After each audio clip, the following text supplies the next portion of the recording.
여러분 안녕하십니까? 이번 주 벌어지고 있는 주요 경제 뉴스들 한 발 더 들어가서 돋아보겠습니다. 먼저 주요 기업들 소식입니다.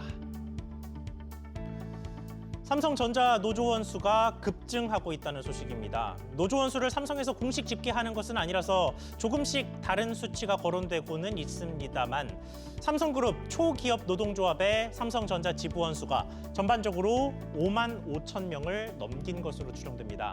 지난해 9월만 해도 약 4천 명 정도에서 이렇게 9배 넘게 급증하고 있는 모습인데 전 직원의 40% 이상이 가입해서 조만간 삼성전자 최초의 과반 노조도 달성할 거란 관측이 나옵니다. 과거의 사례를 보면 반도체 성과급이 0원으로 책정됐던 지난 2024년 초 3개월 새 2배가량 노조원이 늘었는데 최근에 증가세가 훨씬 가파릅니다.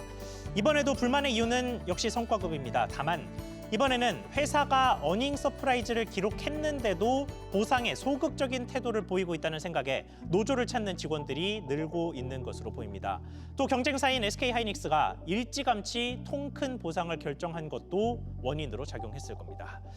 말하자면 어려울 때 묵묵히 일했어도 결국은 소용없었다는 허무함이 작용한 셈인데 대한민국 1등 회사인 삼성전자가 직원 대우도 1등을 지킬지 봐야겠습니다. 한화의 승계 시계가 점차 빨라지는 모습입니다. 지난달 한화 일가의 형제들이 지배구조 최상단의 비상장사 한화에너지 지분을 일부 매각하더니 이번에는 지주사 역할을 하고 있는 주식회사 한화의 인적 분할이 결정됐습니다. 이번 인적 분할로 3형제 중 막내인 3남의 독립이 가시화됐습니다. 한화를 둘로 쪼개게 되는데 신설되는 법인 아래로 삼남민 김동선 부사장이 담당하는 백화점과 호텔, 로봇 등의 회사가 줄줄이 포함이 됐습니다. 이렇게 쪼개진 이후에는 삼남이 보유하고 있는 한화에너지나 한화 등의 지분을 나머지 형제들과 주고받으면서 새로운 지주사의 지배력을 강화할 것으로 보입니다.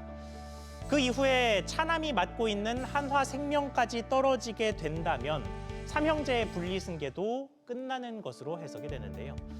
여기서 남은 문제는 지배구조 최상단의 한화에너지를 상장하는 과정에서 이미 상장된 지주사격 회사 한화와의 중복 상장 문제를 어떻게 해소할 거냐는 겁니다. 다만 한화 측은 합병과 형제 간 지분 정리, 또 금융부문의 추가 분할 등 모두에 대해 검토하는 내용이 없다고 선을 그었습니다.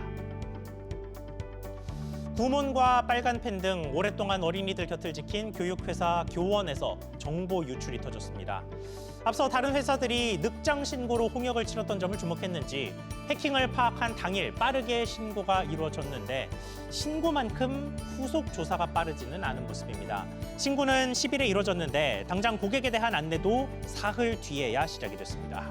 그리고 정확한 유출 정보도 며칠 동안 특정하지 못하면서 고객들의 애만 타는 모습입니다. 이들 고객 중에는 특히나 학습지 풀던 미성년자도 적잖게 있을 것으로 보여서 우려가 더 커지고 있습니다.